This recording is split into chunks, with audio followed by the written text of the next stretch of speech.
Welcome all in our today's lecture. In this lecture, we are discussing about one more progression. So this progression is the combination of arithmetic and geometric progression, and this progression is called as arithmetico-geometric progression. In short, AGP. Okay, so it is combination of arithmetic and geometric progression. We know that if a1, A2, A3, An and so on is in AP, this is general arithmetic progression sequence, and B1, B2, B3 up to Bn and so on is in GP, then combination of these two means A1 into B1, comma A2 into B2, comma A3 into B3, comma and so on, An into Bn, comma and so on is an arithmetic geometric progression. So या दोन्हीचं combination केलं म्हणजे corresponding first टर्मचं multiplication second टर्मचं multiplication, तर ती मल्टिप्लिकेशनची sequence जी आहे ती अरिथमेटिको geometric प्रोग्रेशनमध्ये असणार आहे. आता याची nth टर्म आपल्याला फाइंड करायची आहे, तर ती कशी फाइंड करणार? So in general arithmetico geometric progression is defined as a plus d into r, a plus 2d into r square, a plus 3d into r cube, and so on, a plus n minus 1 into d into r raised to n minus 1, and so on.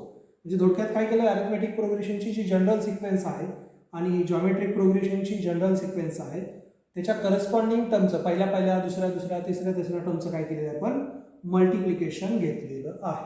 Okay, तर या केसमध्ये आपल्याला nth term find करायची आहे अरिथमेटिको geometric प्रोग्रेशनची, तर ती असणार आहे पा Tn इज इक्वल टू या सिक्वेन्स मधली nth टर्म, म्हणजेच काय असणार आहे ती a plus n minus 1 into t into r raise to n minus 1. In short arithmetic प्रोग्रेशनची nth टर्म त्याला मल्टिप्लाय जॉमेट्रिक प्रोग्रेशनची nth टर्म. ओके, तर या पद्धतीने ती आपल्या AGPची nth टर्म आपल्याला भेटणार. फॉर एक्झाम्पल ही सिक्वेन्स आपल्याला दिलेली आहे, तर याला मी लिहितो पण मल्टिप्लिकेशनच्या फॉर्ममध्ये. ओके, अरिथमेटिक नाही आहे किंवा जॉमेट्रिक पण नाही आहे, मग मी याला लिहितो पहिली टर्म आहे तशी, दूसरी टर्म आहे त्याला मी लिहितो 2 into 2. I will write this third term as 3 into 4. Okay, 12 means 3 into 4 and 4 become 2 square, comma this 32 become 4 into 8 and 8 become 2 cube and so on. That means in this sequence first term of these sequences are in GP. So here 1, first term is 1, second term is 2, comma third term is 3, comma fourth term is 4 and so on is in AP. या arithmetic progression मध्ये याच्यामध्ये first term आहे 1 आणि common difference घेतला कुठल्याही दोन टर्मचा d, तर तो पण येणार आहे 1 अँड सेकंड टर्म जे आहे त्याच्यामध्ये ओके, तर याच्यातली पहिली टर्म आहे 1, याच्यातली सेकंड टर्म आहे पा 2, थर्ड टर्म आहे 2 square, comma and so on 2 cube and so on. या पद्धतीने याच्या टर्म आहेत पा, आणि ही जी सिक्वेन्स आहे ती जॉमेट्रिक प्रोग्रेशनमध्ये आहे पा. फर्स्ट टर्म म्हणजे a आहे 1, सेकंड टर्म म्हणजे a इंटू आर म्हणजे r झाला 2, इथं r स्क्वेअर आलेला आहे, r क्यूब आलेला आहे. So this is in GP and r is equal to 2. Okay, r च्या पावर आहे 2 च्या पावर आहे म्हणजे r2 आहे. So therefore Tn become Tn for AGP. Okay, arithmetico geometric progression साठीचा Tn काय असणार आपल्या फॉर्म्युल्याप्रमाणे in bracket a. So here value of a is 1 plus n minus 1 as it is into value of d is 1 bracket complete into r raised to n minus 1 means 2 raised to n minus 1. To simplify this, we get this n minus 1 into 1 become n minus 1 and this plus 1 minus 1 become 0. So here n is remaining. So we get n into 2 raised to n minus 1. So that will be the nth term of our AGP. Okay, ही जी आपली AGP दिलेली आहे त्याची ही nth term असणार आहे n into 2 raised to n minus 1. आता याच्या पुढचा जो कन्सेप्ट आहे तो पा समचा आहे. AGP असेल आपली सिक्वेन्स AGP मध्ये असेल तर त्याच्या पहिल्या n टर्मची सम कशा पद्धतीने येणार आहे ते आपल्याला पाहायचं आहे. तर इन जनरल आपण याच्या टर्म घेतो. पहिली टर्म घेतो a, then second term plus a plus d into r plus third term become a plus 2d into r square, nth term become a plus n minus 1 into d bracket complete into r raise to n minus 1. म्हणजे पहिल्या n terms घेतले general term AGPच्या, त्याची sum आपल्याला find करायची आहे. तर त्याच्यासाठी हा फॉर्म्युला आहे. हा फॉर्म्युला कशा पद्धतीने मिळवला जातो, तर Sn तर आपल्याकडे आहेच, तर Sn ला r ने मल्टिप्लाय करायचं आणि या दोघांची सबट्रॅक्शन घ्यायची. Okay, Sn minus r into Sn तुम्ही घेतला की या साईडला एक इक्वेशन मिळेल तुम्हाला. त्याच्यासाठी तुम्हाला सम जे आहे आपली जॉमेट्रिक प्रोग्रेशनची समचा जो फॉर्म्युला आहे तो त्याच्यावरती अप्लाय करायचा आहे. याच्यातून Sn कॉमन निघेल आणि ब्रॅकेटमध्ये येईल पहा 1 minus r is equal to the sum मिळून जाईल तुम्हाला. आणि नंतर हा 1 मायनस r जो आहे तो शिफ्ट करायचा आहे राईट साईडला. राईट साईडला 2-3 टर्मचे ॲडिशन असेल, 3 टर्मचे ॲडिशन येणार आहे. त्या राईट साईडला हा 1 मायनस r जो आहे तो जाऊन डिवाइड होईल आणि हा फॉर्म्युला आपल्याला मिळेल. फॉर्म्युला लक्षात राहत नसेल तर या पद्धतीने आपण प्रोसीड करू शकतो. Okay, Sn minus r into Sn find करायचं आणि त्याच्यामध्ये जॉमेट्रिक प्रोग्रेशनची जी nth समचा जो फॉर्म्युला आहे तो त्याच्यामध्ये अप्लाय करायचा. ओके, हा फॉर्म्युला आहे का लक्षात राहत असेल तर लक्षात ठेवा. Sn is equal to a divided by 1 minus r plus dr into bracket 1 minus r raise to n minus 1 upon 1 minus r bracket square minus in bracket a plus n minus 1 into d r raised to n divided by 1 minus r where r is not equal to 1. जर r is equal to 1 झाला तर त्या केसमध्ये तो formula येणार आहे पहा n divided by 2 into bracket 2a plus n minus 1 into d where r is equal to 1. आता ही जी टर्म दिलेली आहे फायनाइट सिक्वेन्स आपल्याला दिलेली, याची आपल्याला सम हवी आहे up to n terms. Okay, nth term पर्यंतची सिक्वेन्स हवी आहे.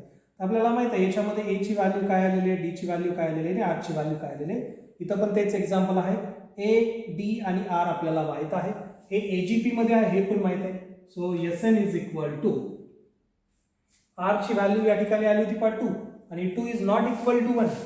ओके, म्हणजे हा फॉर्म्युला काम येणार नाही आपल्याला. हा फॉर्म्युला आहे याच्यामध्ये व्हॅल्यू फिट केली. a ची व्हॅल्यू आहे 1 डिवाइडेड बाय 1 मायनस r ची व्हॅल्यू आहे 2 plus value of d is 1, d ची व्हॅल्यू पण 1 आहे into bracket 1 minus 2 raise to n minus 1 divided by 1 minus 2 bracket raise to 2 minus into bracket 1 plus n minus 1 into value of d is 1 into 2 raise to n divided by 1 minus 2.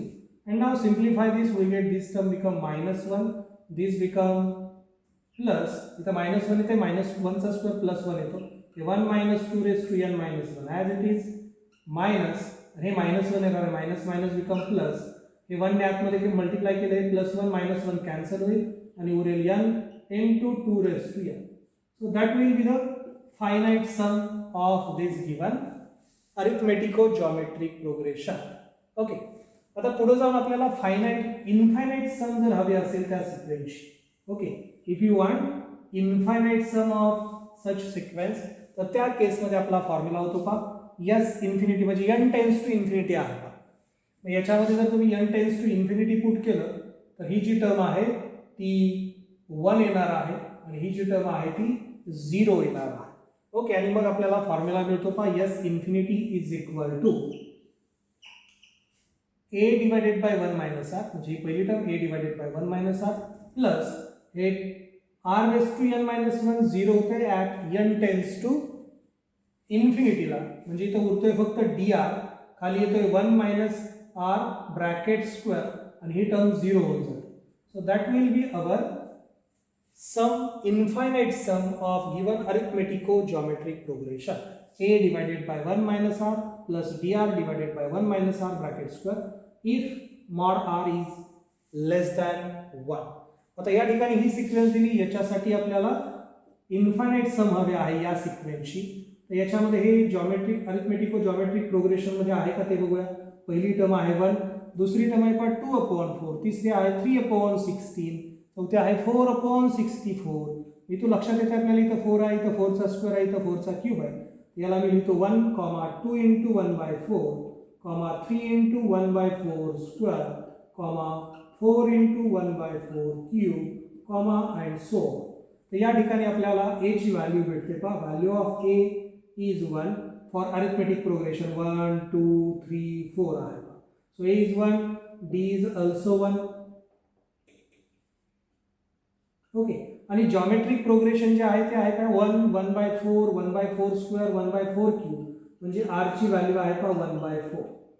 येते लक्षात. दोन सिक्वेन्सची या ठिकाणी multiplication आहे. एक आहे arithmetic progression, पहिल्या term जे येतात त्या मल्टिप्लिकेशन मधल्या त्या अरिथमेटिक प्रोग्रेशनच्या आहेत आणि सेकंड टर्म जे येतात त्या जॉमेट्रिक प्रोग्रेशनच्या आहेत. ओके.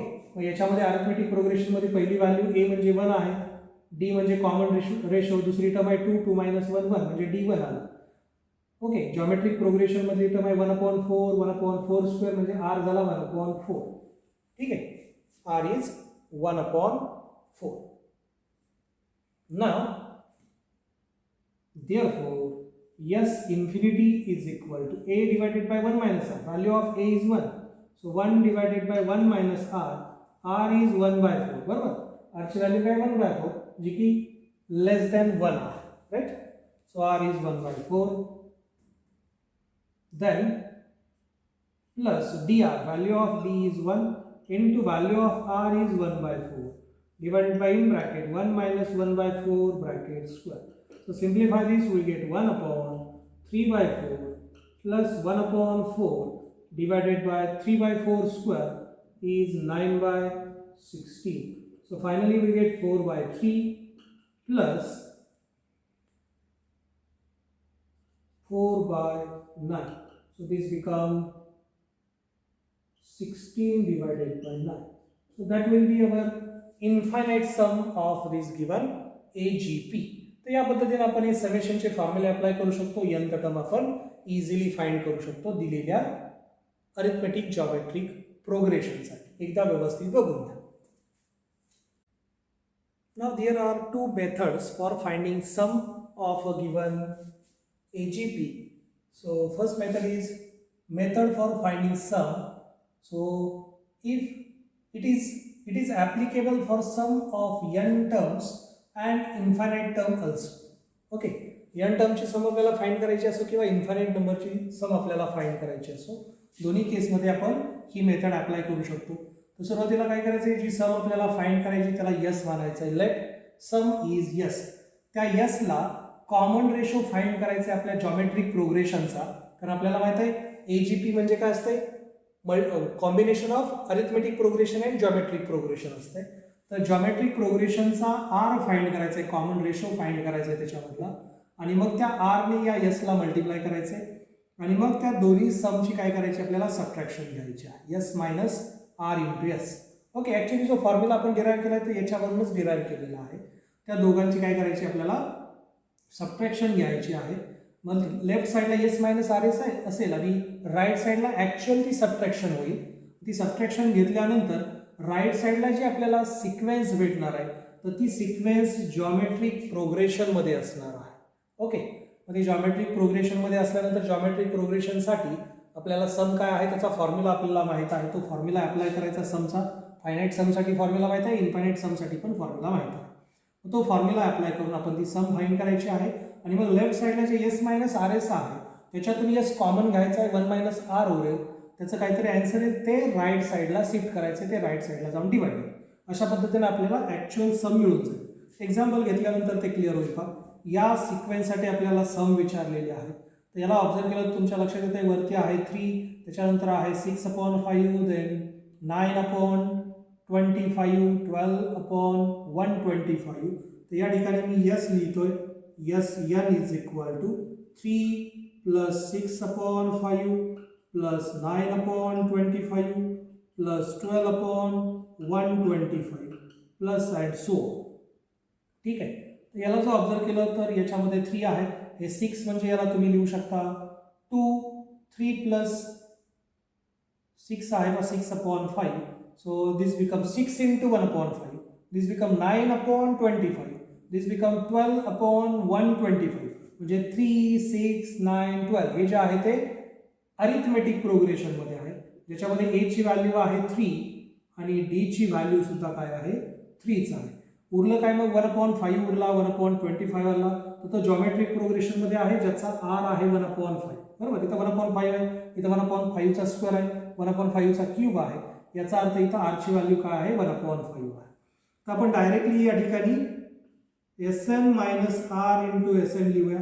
तर तो येणार आहे 3 plus 6/5 plus and so on. आणि याच्यातून आपण मायनस करतोय आर इंटू Sn, म्हणजे याच टर्मला प्रत्येक टर्मला आर ने मल्टिप्लाय करायचं आहे. So R is 1/5. So 3 into 1/5 is 3/5. Then minus sign 6/5 into 3 into 1/5 is 6/25. Then minus 9 into 9/25 into 1/5 is 9/125 minus and so on. तर या पद्धतीने ही सिक्वेन्स आपल्याला मिळेल. तर या पद्धतीने आलं Sn मायनस आरची व्हॅल्यू आहे 1/5 into Sn. Okay, so this become आता हे 3 as it is, right? 3, right? हे प्लस आणि हे minus. Okay, 6/5 minus 3/5. So we get plus 3/5. Then plus this become 3/25 plus 3/125 and so on. या पद्धतीने ही सिक्वेन्स आपल्याला मिळते पहा. सो आता या ठिकाणी तुमच्या लक्षात आलं की हे कशामध्ये जॉमेट्रिक प्रोग्रेशनमध्ये, ज्याच्यामध्ये फर्स्ट टर्म आहे a, this is in GP with a is equal to 3 and r is equal to 1/5. Okay, आणि आपल्याला इन्फायनाइट सम हवे आहे. इन्फायनाइट सम या ठिकाणी हवे आहे. तर या ठिकाणी मी फक्त यस घेतोय. Okay, so we required S n. Okay, finite sum हवे, एस एनच घेतो. So S n is equal to, S n common निघेल याच्यातून आणि ब्रॅकेटमध्ये उरेल 1 minus 1/5 इज इक्वल टू. आता या ठिकाणी फायनाइट सम हवे आहे, म्हणजे काय येणार आहे ए into bracket 1 minus r raised to n minus 1. या ठिकाणी आरची व्हॅल्यू काय 1/5. So 1/5 bracket raise to n minus 1 divided by 1 minus r, r is 1/5. Okay, तर या पद्धतीनं हे आपल्याला मिळेल. आणि याची व्हॅल्यू किती आहे या ठिकाणी 3 आहे, इथे मी डायरेक्टली 3 घेतो. So in that way we get Sn into this become 4/5 is equal to this 3 into this become 4/5. So this become 5/4 into bracket 1 minus 1/5 raised to n minus 1. Okay, तर या पद्धतीने हे आपल्याला मिळते का. आणि पुढे जाऊन 4/5 इकडे गेल्यानंतर 5/4 होईल आणि आपल्याला Sn भेटेल 3 into 5 into 5 is 25 divided by 4 into 4 is 16 into bracket 1 minus 1/5 bracket raised to n minus 1. So that will be our final answer. या पद्धतीने इझिली आपण ते फाइंड करू शकतो. आपल्याला फॉर्म्युला लक्षात ठेवायची गरज नाही. ओके, पुढची मेथड पहा. पुढच्या मेथडमध्ये काय म्हटलेलं आहे, मेथड ऑफ डिफरन्स. म्हणजे या ठिकाणी आपल्याला डिफरन्स घ्यायचा आहे. कोणाचा डिफरन्स घ्यायचा आहे, ज्या सक्सेसिव्ह टर्म्स आहेत आपल्याला एजीपी मधल्या. ओके, पहिली दुसरी, दुसऱ्यातून पहिली वजा करायची, तिसऱ्यातून दुसरी वजा करायची, चौथ्यातून तिसरी वजा करायची, त्याला म्हणतो आपण difference of successive terms. Okay, आणि तो डिफरन्स घेतल्यानंतर तो डिफरन्स जर अरिथमेटिक प्रोग्रेशन किंवा जॉमेट्रिक प्रोग्रेशन मध्ये येत असेल तर, ओके, तो डिफरन्स अरिथमेटिक प्रोग्रेशन किंवा जॉमेट्रिक प्रोग्रेशन मध्ये आला पाहिजे, ही कंडिशन आहे त्याच्यावरची. आणि मग त्या केसमध्ये Sn फाइंड करण्यासाठी या स्टेप्स आपल्याला फॉलो करायच्या आहेत. तर पहिली स्टेप काय सांगते, rewrite each term of given series by shifting one position toward right side. Okay, one position shift करायची म्हणजे काय, तर ही पहिल्या नंबरची टर्म आहे, ती एक जागा सोडून पुढच्या जागेवरती लिहायची, सेकंड पोझिशनला लिहायची, सेकंड टर्म थर्ड पोझिशनला लिहायची, थर्ड टर्म फोर्थ पोझिशनला लिहायची, फोर्थ टर्म फिफ्थ पोझिशनला लिहायची. इन दॅट वे एका पोझिशनने प्रत्येक टर्म शिफ्ट करायची आहे. आणि मग काय करायचं पुढे जाऊन, take subtraction of these two series. Okay, ही ओरिजिनल सिरीज आणि एक पोझिशन शिफ्ट केलेली सिरीज, त्या दोघांची सबट्रॅक्शन घ्यायची आहे. आणि मग ती सबट्रॅक्शन घेतल्यानंतर आपल्याला काय मिळणार आहे, आपल्याला मिळणार आहे Tn. Okay, so this first example. कारण पुढे जाऊन आपल्याला समेशन हवे, Sn हवा आहे. Sn म्हणजे काय असणार आहे, समेशन ऑफ Tn. ओके, जो Tn तुम्हाला मिळेल त्याची ती समेशन असते. ओके, तर आता मी याला शिफ्ट करून लिहितोय बा. सो सबट्रॅक्शन घेतोय, Tn is equal to 1 plus 3 plus 6 plus 10 plus 15 plus and so okay. आणि त्याच्यातून सबट्रॅक्ट काय करतोय आपण, एका पोझिशनने शिफ्ट केलेली सिक्वेन्स, म्हणजे इथे येणार आहे -1, इथे येईल -3, इथे येईल -6, इथे येईल -10 minus and so this become हे 1 as it is. Okay, corresponding टर्मची सबट्रॅक्शन करायची. ही पहिली टर्म आहे तशी राहील कारण एका पोझिशनने याला शिफ्ट केलेलं आहे. ओके, इथं लक्षात घ्या, नाही तर 1 - 1 करा, 0 भेटून जाईल.